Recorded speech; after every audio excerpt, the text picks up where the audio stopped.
Seguimos meditando sobre el miércoles de ceniza, mi hermano, y sobre el tiempo de Cuaresma. Y vamos a seguir pensando sobre esto. ¿Por qué 40 días? Por último, estos 40 días para nosotros simboliza un tiempo de cercanía con Dios.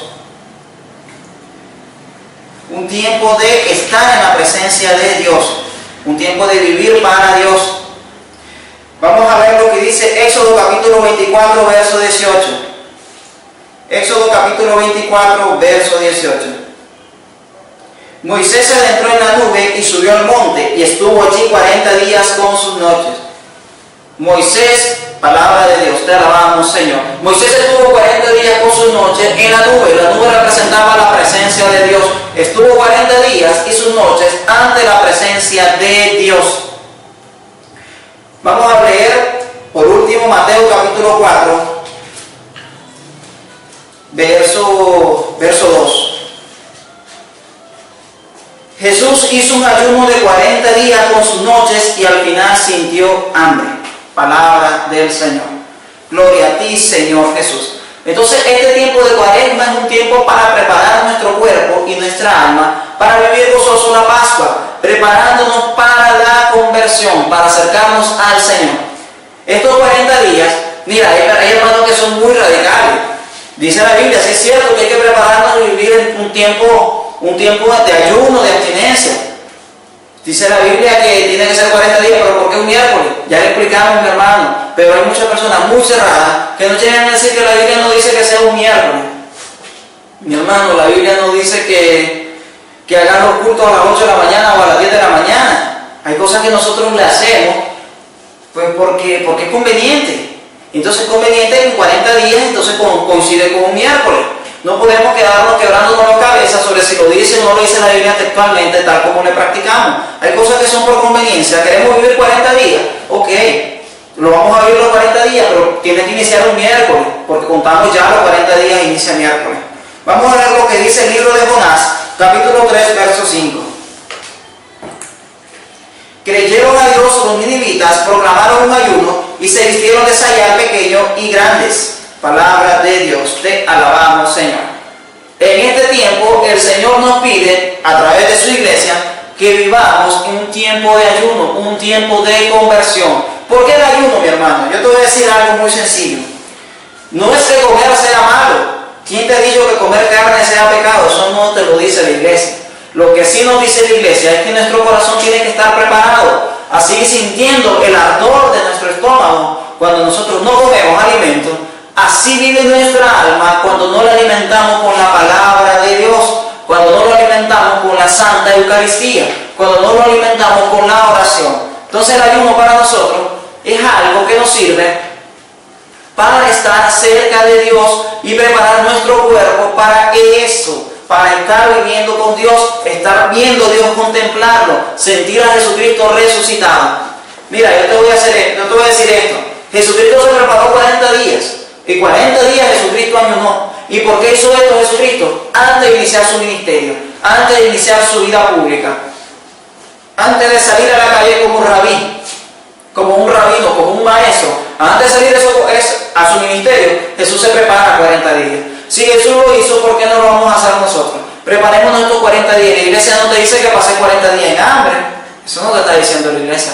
Que estos 40 días tú vivas espiritualmente. Sí, tenés que tener un ayuno de carne humana. Por ejemplo, mi hermano, es el mejor ayuno que puedes tener. Nosotros podemos tener ese ayuno a no criticar al hermano, a no hablar mal de él, a no estarlo persiguiendo con nuestras palabras, o nuestros chantajes, o nuestras groserías que le decimos muchas veces. Tenemos que vivir un tiempo de conversión para Dios. Otra cosa que sí es cierto, mi hermano, en estos ayunos, en estos tiempos de abstinencia, no hagas como los hipócritas, dice el Señor, que ponen la cara de afligido para que la gente diga, uy, mira, pobrecito, está ayunando, qué bueno que es esa persona. No hagas eso, mi hermano, que no se den cuenta siquiera que estás ayunando, que no se den cuenta que estás viviendo el ayuno. No como ciertos hermanos que dicen, voy al ayuno, hoy voy a hacer ayuno, y lo andan proclamando a todo el mundo. No lo hagas. Si vas a hacer ayuno que sea para Dios, entrégaselo a Dios, vívelo para Dios. Hay otra pregunta que nos han hecho, ¿por qué las cenizas? ¿Por qué el miércoles de Cuaresma empieza con ceniza? ¿Por qué se pone ceniza en la frente? Y muchos nos llegan a criticar, eso son prácticas paganas, nos llegan a decir. Mira, mi hermano, estas prácticas son profundamente bíblicas. Salen todo su testimonio de la palabra de Dios. No es un invento de la iglesia, sino que la iglesia ha visto en la Biblia, en la palabra de Dios, lo que ha simbolizado las cenizas durante mucho tiempo y ha querido y ha pedido a su gente, a nosotros los feligreses, que también lo vivamos, que vivamos esas cenizas como gran símbolo que tiene dentro de la palabra de Dios. Vamos a leer lo que dice Mateo capítulo 11, versos del 20 al 21. Entonces se puso a recriminar a las ciudades donde había realizado la mayoría de sus milagros, porque no se habían arrepentido. ¡Ay de ti, Corazín! ¡Ay de ti, Betsaida! Porque si los milagros realizados entre ustedes se hubieran hecho en Tiro y Sidón, hace tiempo habrían hecho penitencia, vistiéndose humildemente y cubriéndose con cenizas. Palabra del Señor. Gloria a ti, Señor Jesús. Mateo capítulo 11, versos del 20 al 21. La ceniza está asociada al polvo, simbolizando lo que a la vez es el pecado. Dice la palabra de Dios: del polvo eres y al polvo volverás. Recuerda, eso significa la muerte. ¿Y qué es lo que nos dice? A causa del pecado entró la muerte. Entonces la ceniza para nosotros simboliza nuestro yo pecador, nuestra cercanía con el pecado. Vamos a leer lo que dice Ezequiel capítulo 28. Ezequiel capítulo 28, verso 18. Ezequiel capítulo 28, verso 18. Con tus muchas culpas, con tus sucios negocios, profanaste tu santuario, hice brotar en tus entrañas fuego que te devoró y te convertí en ceniza sobre el suelo a la vista de todos. Palabra de Dios, te alabamos, Señor. Esto nos está hablando, el libro de Ezequiel nos está hablando de las cenizas como símbolo de causa de nuestro pecado. Las cenizas en sí vienen a representar ese pecado que nosotros tenemos. Vamos a ver lo que dice el libro de Sabiduría, capítulo 15, verso 10. Su mente es ceniza, su esperanza más mezquina que el barro, y su vida vale menos que la arcilla. Palabra de Dios, te alabamos, Señor. Es el pecado. Las cenizas representan para nosotros el pecado. Que dice, son como cenizas, valen menos que la arcilla. Entonces somos pecadores, somos polvo nosotros. Y eso es lo que tiene que representar esta ceniza.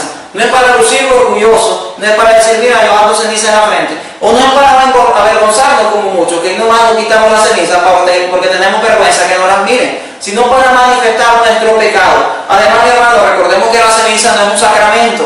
No significa que te está limpiando del pecado. La ceniza es una manifestación pública que yo hago, que soy pecador. Yo me impongo la ceniza para decir, mírame, yo soy pecador, reconozco mi pecado y me avergüenzo de ello. Ese tiene que ser el símbolo de las cenizas en mi frente. Vamos a ver lo que dice el libro de Job,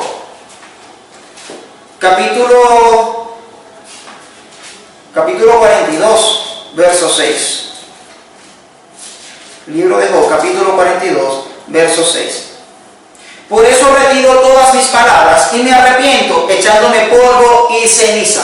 Palabra de Dios, te alabamos, Señor. Dice Job que él se arrepiente, retira todas sus palabras y se arrepiente, echándose polvo y ceniza, dice el libro de Job. Eso es lo que nosotros hacemos, nos arrepentimos, pero el arrepentimiento es de nuestro corazón y la ceniza solamente es un símbolo público, que me mire la gente que estoy arrepentido de mis pecados. Y eso tiene que significar para mí esta ceniza. Mi hermano, no es un invento de la iglesia, sino algo que es profundamente bíblico, las cenizas, y que la iglesia te lo quiere dar como símbolo para ti y para que lo vivamos a plenitud nuestra conversión. Vamos a leer lo que dice el libro de Jonás.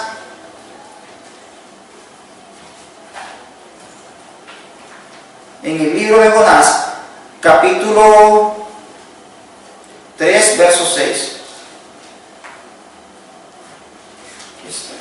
Este libro, como es pequeño, es difícil de leer. Jonás capítulo 3, verso 6. Cuando el mensaje llegó al rey de Nínive, se levantó del trono, se quitó el manto, se vistió de sayal, se sentó en el polvo y mandó alrededor proclamar en Nínive un decreto real y de la corte: hombres y animales, vacas y ovejas, no prueben bocado, no pasen ni beban. Cúbranse de sayal, hombres y animales, e invoquen fervientemente a Dios, que cada cual se convierta de su mala vida y de sus acciones violentas. Palabra de Dios, te alabamos, Señor. Mira, es un tiempo de arrepentimiento, y esto Es una proclamación del rey de Nínive. Dice la palabra de Dios que Nínive era una ciudad terrible, que Dios mismo la iba a destruir, y manda a Jonás a decir ese testimonio, ese mensaje: yo voy a destruir Nínive en tantos días. Jonás, nosotros ya sabemos la historia de Jonás, que no quiso ir a anunciar ese mensaje porque le daba miedo. Yo voy a decir eso, me van a perseguir la gente.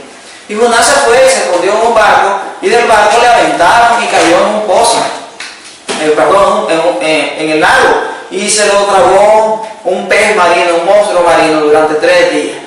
Cae a la tierra, a la playa, y se va a anunciar a Nínive. Mira, Jonás anunció esto de manera tan frívola, no lo anunció con amor y compasión, solo iba repitiendo: Nínive va a ser destruida por el Señor, arrepiéntense. Pero el mensaje llegó y caló tan profundo que aquella gente se arrepiente, y el mismo rey de Nínive da este decreto real de que todos vivan el arrepentimiento. Se quitó el manto, se vistió de sayal y se sentó en el polvo. Polvo similar a la ceniza, la representación de que nosotros somos del polvo. Al polvo venimos del polvo y al polvo volveremos por causa de nuestros pecados, que es la muerte. El pecado, la muerte entra a causa de los pecados, y el pecado a nosotros nos convierte, la muerte nos convierte en polvo, en cenizas. Y eso representa para nosotros el imponernos ceniza en la frente. Ya lo leímos nuevamente en Mateo 11:21. Ya se hubieran echado ceniza esos pueblos, si hubiera llegado el mensaje que recibieron ustedes, dice Jesús. Porque la ceniza, yo te lo estoy diciendo, la ceniza no es que te va a salvar, te van a borrar los pecados, sino que es un símbolo eterno que nosotros manifestamos eternamente de que las cenizas vienen para nosotros a representar mi yo pecador, que yo he pecado y que yo he pecado mucho. Y eso lo manifiesto yo a través de las cenizas. Las cenizas también siguen representando para nosotros, se echan a la cabeza. Muchos nos preguntan: mira, es cierto, ok, las cenizas está en la Biblia, pero ¿por qué en la frente lo usan ustedes? Porque también el libro de Ezequiel, capítulo 27, verso 30. El libro de Ezequiel, capítulo 27, verso 30, nos habla de esto, de la ceniza echándose en la cabeza. Ezequiel 27, verso 30.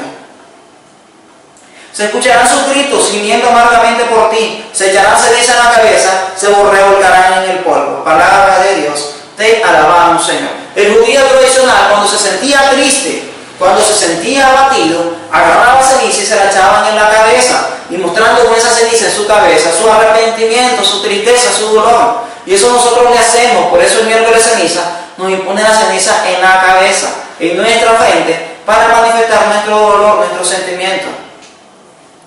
También dice 2 de Samuel, capítulo 13, verso 19. Mira cuántos versos bíblicos apoyan cada una de las cosas que hace la Iglesia Católica. No son versos aislados, sino que muchos versos bíblicos nos recuerdan lo que hace la Iglesia. Tamar se echó polvo en la cabeza, se rasgó la túnica y se fue gritando por el camino con las manos en la cabeza. Palabra de Dios. Te alabamos, Señor. Esto fue una tragedia que pasó Tamar. Tamar fue violada. Y en esa violación, en esa tristeza profunda, esa tristeza que ella sintió, le desgarró su corazón, ella llega a echarse cenizas en la cabeza para representar el gran dolor que sentía. Ese gran dolor para nosotros también tiene que representar el dolor de nuestros pecados. Tenemos que vivir un dolor de los pecados.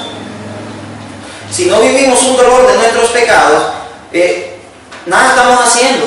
Si a nosotros no nos duele el pecado, no estamos llegando a la sabiduría. Dice el libro de Proverbios: el principio de la sabiduría es el temor del Señor. El principio de nuestra sabiduría tiene que ser el dolor de nuestros pecados. Temor de hacerle daño a Dios. El temor de que Dios me está viendo y que Dios sabe que lo estoy lastimando con mi pecado. Dice Jeremías capítulo 6, verso 26. Capital de mi pueblo, vístete de luto y revuélcate en el polvo. Haz funeral como por un hijo único, un duelo amargo, porque llega de repente nuestro devastador. Palabra de Dios, te alabamos, Señor. Representa nuestra nada, no somos nada nosotros, no somos nada ante Dios, ante el gran poder de nuestro Dios Salvador. Y eso viene a representar las cenizas para nosotros. Ese Dios Salvador que nos ayuda, que nos salva de nuestro pecado, a pesar de nosotros ser nada, ser absolutamente nada para Él, ante Él. Para Dios nosotros somos la gran cosa, pero nosotros somos nada comparados con Él. Génesis capítulo 3, verso 19.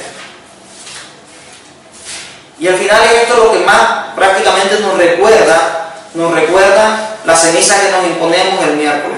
Génesis capítulo 3, verso 19. Comerás el pan con el sudor de tu frente hasta que vuelvas a la tierra, pues de ella te sacaron, porque eres polvo y al polvo volverás. Palabra de Dios. Te alabamos, Señor.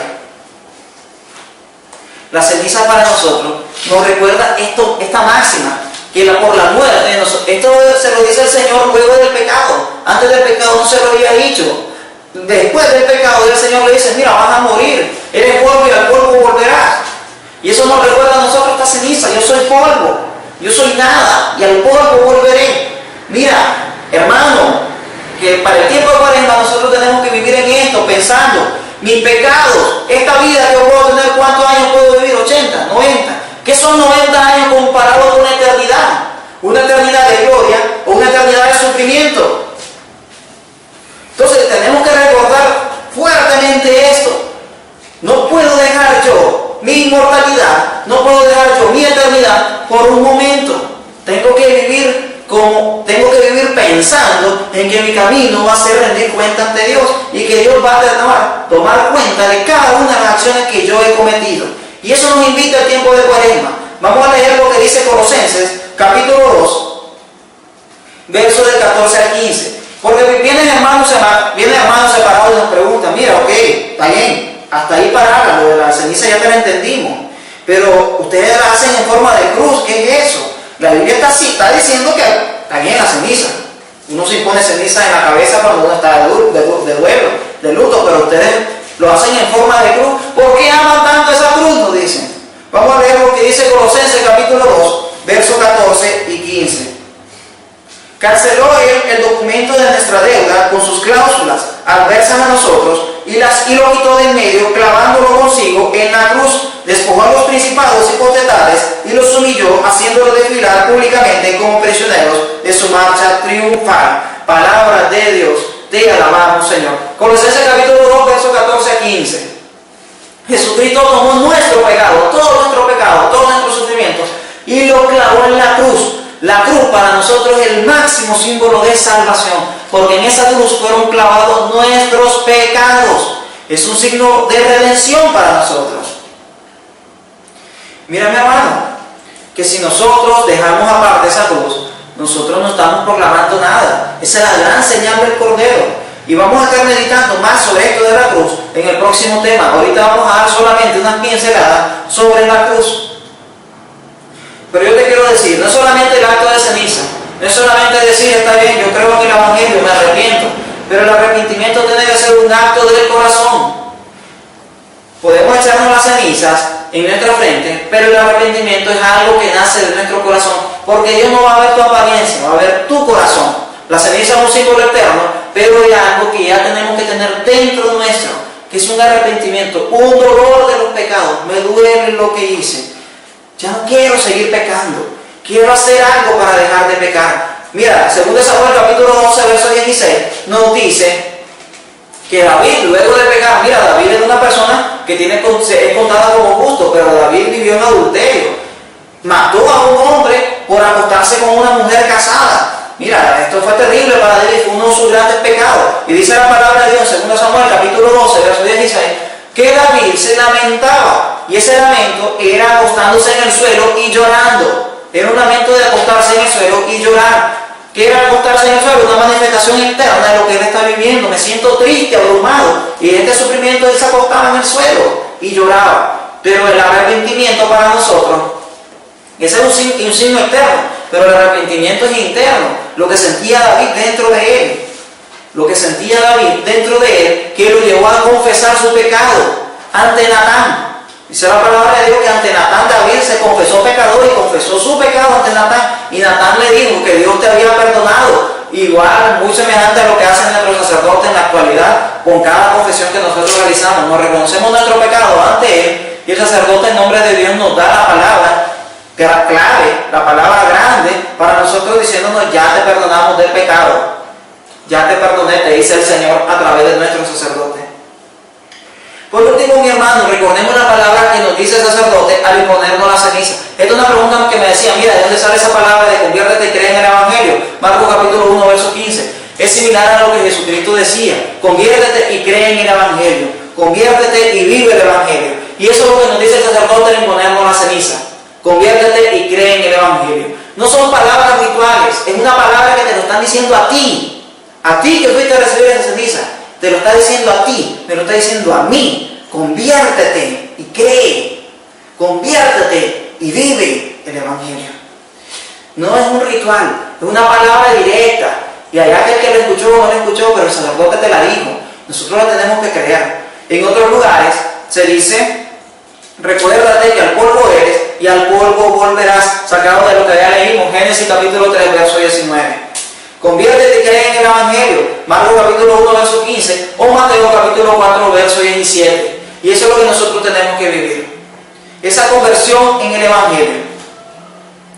Por último, mi hermano, vamos a dar unas pequeñas pinceladas sobre la cruz, pero yo quisiera dedicar todo el tema del próximo miércoles sobre la cruz del Señor, sobre por qué nosotros llevamos una cruz al pecho, por qué la cruz para nosotros es santa, por qué nosotros creemos que Cristo crucificado es nuestra mayor gloria. Y ya lo vamos a leer en Romanos capítulo 6, verso 6. Y esto se lo dedicamos a todos aquellos hermanos que nos critican que nosotros amamos tanto la cruz. Todos aquellos hermanos que critican nuestro amor y nuestro fervor a la cruz, a Jesucristo crucificado. Romanos capítulo 6, verso 6. Sabemos que nuestra vieja condición humana ha sido crucificada con Él, para que se anule la condición pecadora y no sigamos siendo esclavos del pecado. Es nuestra vida del cristiano fue crucificada con Cristo. Nuestro hombre viejo fue crucificado con el Señor. Nosotros diariamente tenemos que asumir la idea de la cruz y vivir esa idea de la cruz a cabalidad, recordando que nuestro viejo hombre fue crucificado con el Señor. Vamos a ver lo que dice Hebreos capítulo 6, verso 6. Esto sería un pequeño adelanto ahorita de lo que vamos a estar meditando la próxima semana. Hebreos capítulo 6, verso 6. Así después apóstatan. Ya no se les puede hacer volver a Dios, porque ellos mismos están crucificados de nuevo y exponiendo a la burla de todos al Hijo de Dios, palabra de Dios. Nosotros tenemos que mirar a Cristo crucificado, pero no crucificarle de nuevo. Y esa no es la idea, mi hermano. No es que nosotros creemos que Jesucristo sigue ahí clavado. Eso no es cierto. Nosotros sabemos que Cristo resucitó, pero para nosotros nuestra mayor gloria es esa cruz, es esa crucifixión de Cristo. Vamos a ver lo que dice Gálatas capítulo 6, verso 14. Gálatas capítulo 6, verso 14. A mí me encanta este libro de Gálatas. Habla sobre estas personas que proclaman otra fe diferente a la que le hemos predicado. Y ataca bastante esa herejía, el libro de Gálatas. Gálatas capítulo 6, verso 14. Lo que es a mí, Dios me libre de gloriarme, si no es en la cruz de nuestro Señor Jesucristo, por la cual el mundo está crucificado para mí y yo para el mundo. No tengo mayor gloria que la cruz de Cristo. No tengo mayor gloria que Cristo crucificado. Y eso para mí tiene que ser mi mayor gloria, la cruz del Señor. Y eso es lo que nosotros creemos los católicos. Mi mayor gloria es la cruz del Señor. Y es lo que nosotros anunciamos.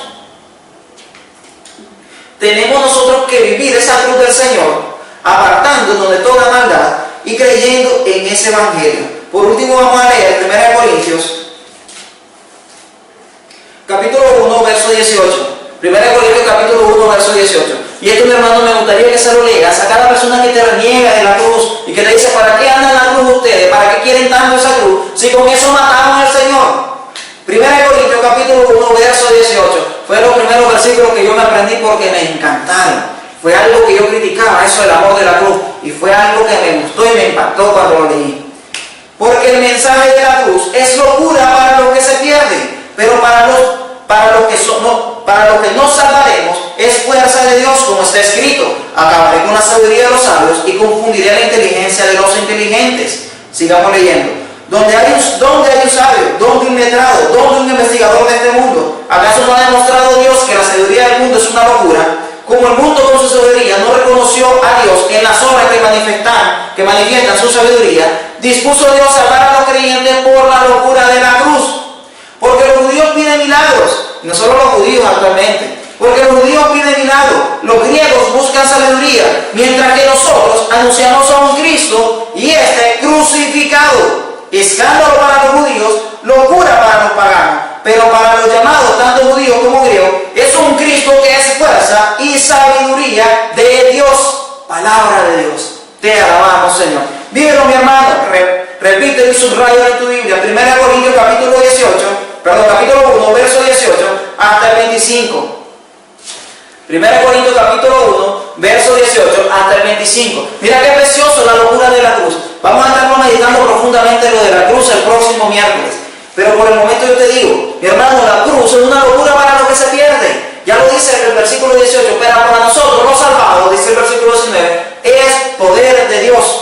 Para nosotros los salvados, la cruz es poder de Dios. Los judíos buscan milagros, los griegos sabiduría, pero nosotros a Cristo y este crucificado. Y eso es lo que proclamamos nosotros. Entonces, mi hermano, ¿quién sos vos? Sos un judío que anda buscando milagros, a Jesús milagrero, a Jesús que te va a sanar, el que te va a levantar de la sierra. Ok, ese sos vos, ese es el Cristo que vos buscás. Vos sos un griego que anda buscando sabiduría, inteligencia, conocimiento, saberlo todo para ganar dinero. Ok, ese sos vos, sos un griego. Pero nosotros somos los salvados, los que creemos en la cruz del Señor. Y lo que nosotros anunciamos es a Cristo y este crucificado. Mi hermano, estaremos esperando el próximo miércoles para meditar profundamente sobre la cruz. De por sí, mi hermano, nosotros lo invitamos a vivir esta cuaresma. Este viernes, esperemos ver cuántos católicos que están viendo este programa nos vamos a encontrar el viernes a las 4 de la mañana. Sí, mi hermano, 4 a.m. a las 4 de la mañana. Yo sé, para mí es un sacrificio grande, que es la hora más rica para dormir. Pero tenemos que vivir un sacrificio para Dios y tenemos que entregar ese sacrificio a Dios. Viernes a las 4 de la mañana en la Santa Misa, previa al Vía Crucis. Mi hermano, ¿quieres seguir los pasos de Cristo? Si seguir los pasos de Cristo en la crucifixión, estarás con Cristo en su gloria. Si no estás con Cristo en su crucifixión, no esperes llegar allá a la gloria, mi hermano. Entonces te esperamos este viernes a las 4 de la mañana en mi iglesia para celebrar la misa previa al Vía Crucis. Vía Crucis son los pasos de Cristo. El próximo miércoles, mi hermano, estaremos meditando sobre la cruz del Señor. Muchas gracias por haber estado con nosotros y nos vamos a despedir pidiéndole al Señor que nos llene de todo mal, que nos aparte de todo mal y que llene nuestro corazón de esos sentimientos cristianos que nos invitan a nosotros a reconocer en Cristo nuestra fuerza, en Cristo crucificado, reconocer nuestra fuerza. Vamos a pedirle al Señor para que ore y conceda el sacramento del matrimonio a una hermana que nos está mandando una petición de oración, mi hermano. Vamos a pedir por todas esas parejas, personas que quieren vivir estos sacramentos, pero tienen ciertas dificultades para acercarse al Señor. Que el Señor realmente pueda tocar el corazón quizás del hermano o de la hermana que está en la negativa de acercarse al sacramento del matrimonio. Y esa negativa te hace negarte a acercarte a la Eucaristía. Entonces vamos a pedir por esos hermanos y por cada una de las personas que están viendo nuestro programa. Lo hacemos en el nombre del Padre, del Hijo y del Espíritu Santo. Amén. Te queremos dar gracias, Señor, porque has estado con nosotros todos estos momentos, esta hora que ha durado este programa, Señor. Y te queremos pedir que este mensaje llegue a cada uno de los hermanos que nos están viendo, Señor. Te pedimos, mi Dios, que toques el corazón de aquellas personas, mi Dios, que se están apartando de ti y que con su modo de vida, con su actitud, están apartando a otros del sacramento de la reconciliación, del sacramento de la Eucaristía. Te queremos pedir, Señor, que den ese gran paso de fe, ese gran salto y seguirte, mi Dios. Que todos nosotros podamos vivir esta cuaresma como tú nos pides, arrepentidos y buscando la conversión del corazón. Te queremos pedir, Señor, que estas cenizas impuestas sean para nosotros un símbolo de nuestro arrepentimiento y que nos recuerde a nosotros que somos del polvo y al polvo volveremos. En el nombre del Padre, y del Hijo y del Espíritu Santo. Amén. Muchas gracias, mi hermano, y pasen buenas noches.